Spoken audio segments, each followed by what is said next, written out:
Here now, Florida Senator Marco Rubio. Senator, how are you? All right, Senator, President Xi said he's preparing for war. They have been ramping up their military now for over a decade, and now they increased their defense budget another 7.6%.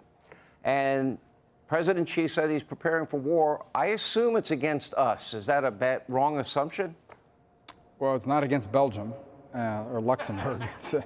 Look, I think the bottom line is we're in a conflict. And I think we have to start talking about it that way. You know, a lot of time, most of the people who are up here now don't remember. You know, I was very young, obviously, at the end of the Cold War, but it's been about 30 years since there was another superpower on the earth that was in conflict with the United States. And we are back in that place. And we need to stop pretending like that's not the case. Now, I hope it's never an armed conflict, but it's a conflict at every level you can imagine.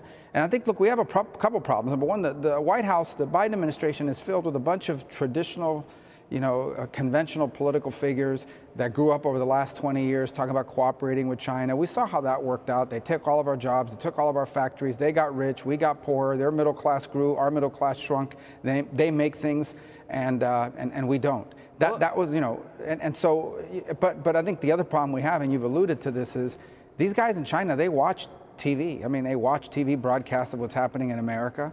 And I hate saying this because I don't want to encourage our enemies, but you turn on the TV and you watch Joe Biden speak on any topic, on any day, that does not inspire respect or apprehension on the part of our adversaries. They're probably saying, now's the time to strike, guys. Well, they definitely are doing that. And look at this new alliance that is emerging. I call it a new axis of evil. I mean, you got Russia, you got China. Now they bring in the Iranians. They broker a deal with Saudi Arabia. Now they're brokering another deal with Saudi Arabia and Syria.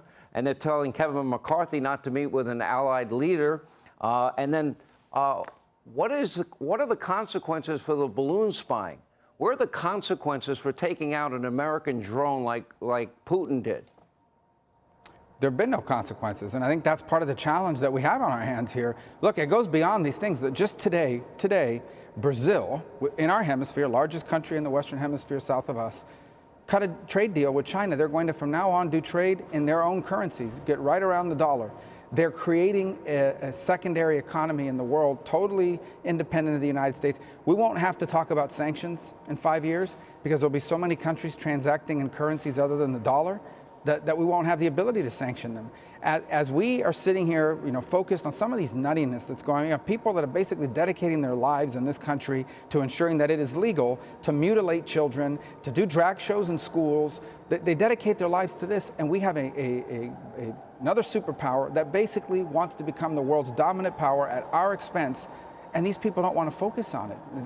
We had some person on The View yesterday say that our criminal justice system is no better than what China is doing with its genocide of Uyghur Muslims. So we better wake up, or we're going to live in a very different world than the one we've been used to, and it's going to happen very fast. We have military installations now that have drag queen shows. You know that. I played that earlier.